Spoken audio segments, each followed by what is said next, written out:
या बातमीपत्राचे प्रायोजक आहेत A1 collection and cloth centre, Begampeth, Solapur. Bahujan Panther सेनाच्या संस्थापिका अध्यक्ष निशाताई बचुटे यांच्या मार्गदर्शनाखाली सोलापूर जिल्ह्यातील ग्रामीण भागात बेकायदेशीर विनापरवाना शासनाची परवानगी नसताना सुद्धा सुरू केलेले orchestra bar, dance bar, hotel Galaxy orchestra bar, hotel Apple orchestra bar, hotel Casino orchestra bar, hotel Vijayraj orchestra bar, hotel Pushpak orchestra bar, hotel Burgund orchestra bar या सर्व ऑर्केस्ट्रा, डान्स बार यांच्या जागेचे मालक, डान्स बार चालक आणि बारबालांवर फौजदारी गुन्हे दाखल करून ऑर्केस्ट्रा, डान्स बार कायमस्वरूपी बंद करण्यात यावे। संबंधित अधिकारी, पोलीस अधिकारी, कर्मचारी, बीट अंमलदार, तपास अधिकारी यांची खातेनिहाय चौकशी करून प्रचलित कायद्यान्वये गुन्हे दाखल करावे या मागण्यांसाठी बहुजन पॅन्थर सेनेच्या वतीनं बेमुदत धरणे आंदोलन करण्यात येत आहे। यावेळी सोलापूर शहर अध्यक्ष सोहेल जहागीरदार, सोलापूर जिल्हाध्यक्ष बाबूराव सोनवणे, सोलापूर जिल्हाध्यक्ष महिला आघाडी लक्ष्मीताई लोंढे व आदी पदाधिकारी, कार्यकर्ते या आंदोलनाला उपस्थित होते। बहुजन पॅन्थर सेना संस्थापिका अध्यक्षा निशाताई बचुटे यांच्या मार्गदर्शनाखाली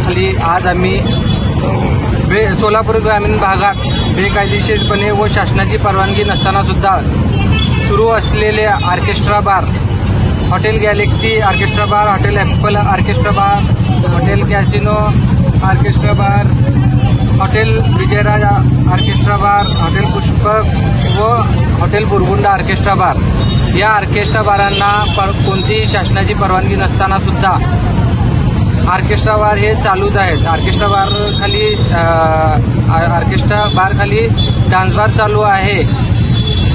हे सर्वांनाच माहीत असून सुद्धा या ऑर्केस्ट्रा बारला कोणतीही शासनाची परवानगी नाही आहे। मग आज आम्ही जिल्हाधिकारी साहेबांना निवेदन देऊन सांगितलं व आमच्याकडचे पुरावे त्यांना सादर केलो असता संबंधित अधिकारी, करमणूक शाखेच्या अधिकारी यांना बोलवले व विचारणा केली असता त्यांच्याकडून पण आमच्या मागणी अनुषंगाने त्यांचं पण तेच उत्तर आलं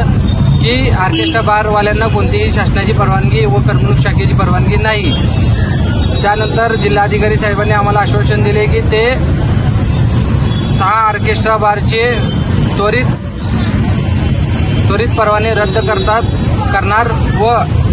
ॲडिशनल SP साहेबांना सांगून संबंधितावर गुन्हे दाखल करणार याचं आश्वासन आज जिल्हाधिकारी कार्यालय येथून आम्हाला कलेक्टर साहेबांनी, जिल्हाधिकारी साहेबांनी आम्हाला दिलेलं आहे। ताज्या बातम्या पाहण्यासाठी प्राईम महाराष्ट्र न्यूज चॅनलला सबस्क्राईब करा।